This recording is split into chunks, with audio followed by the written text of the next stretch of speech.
আজি আকৌ আহিছোঁ খুব সুন্দৰ এটুকুৰ জেগালৈ। আমি আহোঁতে গড়চুক হৈ আহিলোঁ, গড়চুক পাৰ হৈ এফালে ভিতৰেদি সোমাই আহিলোঁ।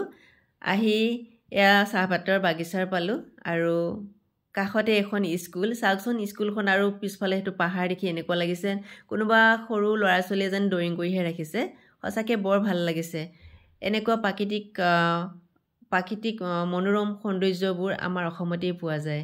সঁচাকৈ আমাৰ অসমখন সৌন্দৰ্যময় হয়। ইয়াৰ চিনেবোৰ চাবলৈ খুবেই ভাল লাগে, মনোৰম দৃশ্যবোৰ। সকলোফালে খালি সেউজীয়া ধাননি পথাৰ আৰু সেউজীয়া পাহাৰ পৰ্বতেৰে ভৰি আছে। নৈ, বিল, নদী, ব্ৰহ্মপুত্ৰ এয়া আমাৰ অসমতেই পোৱা যায়। অসমৰ বাহিৰে বেলেগ জেগাত আজিলৈ মই দেখিবলৈ পোৱা নাই।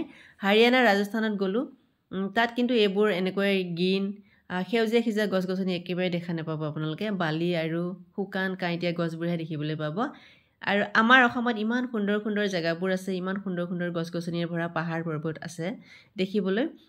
সঁচাকৈ বৰ ভাল লাগিছে। আৰু চাওকচোন পাহাৰৰ কাষে কাষে এটা সুন্দৰ ৰাস্তাৰ মাজে মাজে আমি আজি যাত্ৰা কৰিছোঁ, আহি আছোঁ। আৰু কাষে কাষে কিমান সেউজীয়া ধাননিবোৰ দেখিছেনে? একদম সেউজীয়া হৈ আছে, ইমান ভাল লাগিছে। কাষত ধাননি, তাৰ ওপৰত পাহাৰ, সেউজীয়া পাহাৰ, এই মনোৰম দৃশ্যবোৰ চাওকচোন। আপোনালোকে কেনেকুৱা পাইছে ভিডিঅ'টো চাই জনাব। মোৰ হ'লে বৰ ভাল লাগিছে। নতুনকৈ আহিছোঁ এই জেগাটোত, আগতে অহা নাছিলোঁ, সেয়ে বহুত ভাল লাগিছে, মনটো ভাল লাগি গৈছে। পাহাৰ পৰ্বত, সেউজীয়া ধাননি দেখিলেতো এনেও মনটো ভাল লাগিব সকলোৱে, নহয় জানো? কেতিয়াবা আপোনালোকে আহিব এইফালে গড়চুক হৈ ভিতৰলৈ এনেকৈ সোমাই আহি থাকিব। এনেকুৱা ঘন জংঘল, ডাঙৰ ডাঙৰ গছ গছনি, এইবোৰ চাংঘৰবোৰ এনেকৈ দেখিবলৈ পোৱা গৈছে ইয়াতে। বৰ ভাল লাগিছে এই জেগাটো দি আহি পেলাই।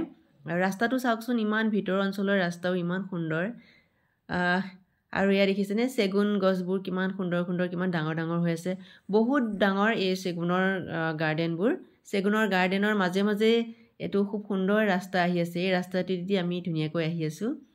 ইয়াত অৱশ্যে হাতীও ওলায়, কিন্তু ভয় লাগিছে, হাতী যাতে নোলায় আজি। অকণমান আমি আগলৈ আহি আছোঁ। আৰু এটা কথা গম পায়নে, এই ৰাস্তাটোৱেদি আহিলে আমি মেঘালয় পামগৈ, মেঘালয় বৰ্ডাৰ পামগৈ। কিন্তু এতিয়া আমাৰতো সময় নাই সেইফালে মেঘালয়লৈ যাবলৈ। পিছত কেতিয়াবা সময় সুবিধা পালে নিশ্চয় যাম আৰু আপোনালোককো ভিডিঅ'টো দেখাম। আৰু চাওক, এতিয়া সময়ো নাই, সেইকাৰণে আমি এইখিনিৰ পৰা এতিয়া ঘূৰিব লাগিব ঘৰলৈ বুলি। ঠিক নাই, হাতীও ওলাব পাৰে। সেয়ে এইখিনিৰ পৰা আমি আকৌ এতিয়া ঘূৰি আহিছোঁ। এতিয়া আমি ঘৰলৈ যাম। আৰু মোৰ ভিডিঅ'বোৰ আপোনালোকে সকলোৱে চাই, কিন্তু লাইক কমেণ্ট কোনেও নকৰে। যিসকলে মোৰ চেনেলত নতুনকৈ আহিছে, লাইক কমেণ্ট কৰিব আৰু ছাবস্ক্ৰাইব কৰিবলৈ নাপাহৰিব। আপোনালোকে চাব। আৰু মোৰ চেনেলত প্ৰায়ভাগ মন্দিৰ দেখিবলৈ পাব, মন্দিৰ দৰ্শন, সেইবোৰ আপোনালোকে ধুনীয়াকৈ চাব।